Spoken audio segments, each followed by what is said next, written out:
Hello, నేను doctor ఏవంశీ Krishna, consultant orthopaedic surgeon, Vidhata hospitals. So నేను ఇవాళ మన ఎముకలు మరియు కీళ్ళ ఆరోగ్యాన్ని ఎలా కాపాడుకోవాలి, మనం ఏ ఆహారం తీసుకుంటే మన కీళ్ళు ఆరోగ్యంగా ఉంటాయి, అలాగే ఏ పనులు చేస్తే మన కీళ్ళు కానీ బోన్స్ కానీ ఆరోగ్యంగా ఉంటాయి అనేది ఒక చిన్న అవేర్నెస్ టాక్ ఇద్దాం అనుకుంటున్నాను. సో నార్మల్గా ఎవరికైనా ఏజ్ తక్కువ ఉన్నా కానీ ఏజ్ ఎక్కువ ఉన్నా కానీ సో మోస్ట్ కామన్గా మన బోన్స్ కానీ జాయింట్ హెల్త్ని కానీ డిసైడ్ చేసేది వైటమిన్ డి లెవెల్స్ అండి బాడీలో. సో వైటమిన్ డి లెవెల్స్ అనేవి ఇప్పుడున్న సిచ్యువేషన్స్లో చాలామంది సన్లైట్ ఎక్స్పోజర్ తగ్గిపోతుంది. సన్లైట్ ఎక్స్పోజర్ తగ్గిపోవటం వల్ల మన బాడీలో వైటమిన్ డి సెక్రెట్ అవటం అనేది చాలా తక్కువ ఉంటుంది.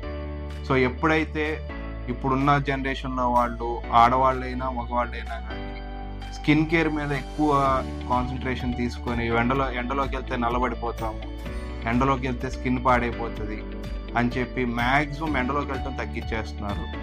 అండ్ ఇదే కాకుండా మన కల్చర్లో హౌస్ వైఫ్స్ అందరూ ఇంట్లో చాలా ఎక్కువ వర్క్ చేస్తారు కానీ ఎప్పుడు సన్లైట్లోకి వెళ్ళటం కానీ అది చేయరండి. ఈ సన్లైట్లోకి వెళ్ళకపోవటం వల్ల వైటమిన్ డి లెవెల్స్ అనేవి బాడీలో మెయింటైన్ అవుతాయి.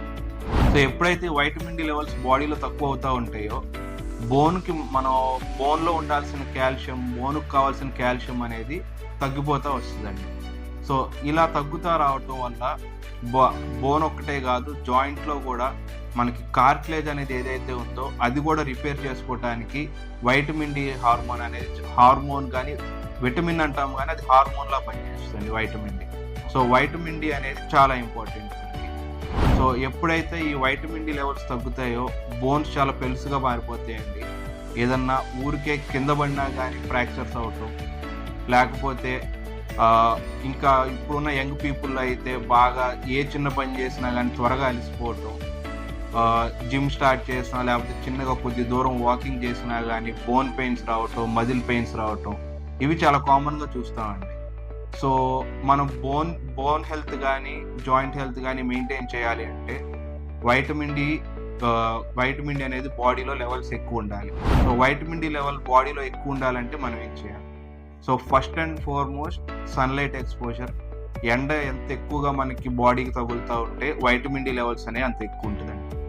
సో ఈ ఎండ కూడా చాలామంది అపోహ ఏంటంటే పొద్దున్న ఎర్లీ మార్నింగ్ 8 to 10 ఎండ అయితే మంచిది, ఈవినింగ్ 5 to 6 అయితే మంచిది అనుకుంటూ ఉంటారు. కానీ ఇప్పటివరకు జరిగిన స్టడీస్ అన్నింటిలో మనకు మార్నింగ్ 10 నుంచి ఈవినింగ్ 4 మధ్యలో ఏదైతే ఆ సన్లైట్ ఉంటుందో అందులో యూవీబీ రేస్ అనేవి ఉంటాయండి. సో యూవీబీ రేస్ పడితే కానీ మన బాడీలో ఫ్యాట్ నుంచి వైటమిన్ డి అనేది సెక్రెట్ అవుతుంది. సో మీకు సన్లైట్ ఎక్స్పోజర్ కూడా 10 to 4 o'clock మధ్యలో సన్లైట్ వైటమిన్ డి సెక్రేషన్కి మంచిది. అది కూడా ఫుల్గా కవర్ చేసుకొని మళ్ళీ నల్లబడిపోతాం అని చెప్పి ఫుల్గా కవర్ చేసుకొని వెళ్ళటం వల్ల యూజ్ లేదండి. సో కొంచెం నార్మల్గా లైట్ క్లోతింగ్ వేసుకొని అట్లీస్ట్ వీక్లో 2 times అయినా ఒక 10 to 15 minutes సన్లైట్ ఎక్స్పోజర్ ఉండేలా చూసుకోండి. సో అండ్ ఈ సన్లైట్ ఎక్స్పోజర్ అనేది నాన్ వెజిటేరియన్స్ కంటే వెజిటేరియన్స్కి చాలా ఇంపార్టెంట్ అండి. ఎందుకంటే వైటమిన్ డి అనేది ప్రధానంగా fat soluble vitamin. So non veg foods తినే వాళ్ళకి వైటమిన్ డి అనేది ఏదో ఒక రూపంలో వస్తూ ఉంటుందండి బాడీలో.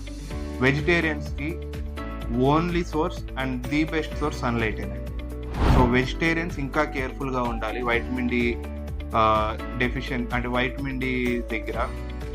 సో మీరు కనుక వెజిటేరియన్స్ సన్లైట్ ఎక్స్పోజర్ లేకుండా ప్లస్ వైటమిన్ డి సప్లిమెంట్ లేకుండా ఉంటే ఆస్టియోపోరోసిస్ కానీ జాయింట్స్ త్వరగా అరిగిపోవటం కానీ చాలా కామన్గా జరుగుతూ ఉంటుందండి. సో వైటమిన్ డికి సన్లైట్ అనేది చాలా ఇంపార్టెంట్. అందులో వెజిటేరియన్స్ ఎవరైతే ఉన్నారో వాళ్ళకి ఇంకా ఎక్కువ ఇంపార్టెంట్ అండి. సో సన్ ఎక్స్పోజర్ పెంచుకోండి, ఎండలో తిరగండి, నల్లబడిపోతాం అని భయపడద్దు. స్కిన్ నల్లబడినా కానీ ఏమీ కాదు, కానీ బోన్స్ ఇరిగినా కానీ జాయింట్ అరిగినా కానీ ఆపరేషన్స్ చేయించుకోవటం అవి స్కిన్ నల్లబడటం కంటే డేంజరస్.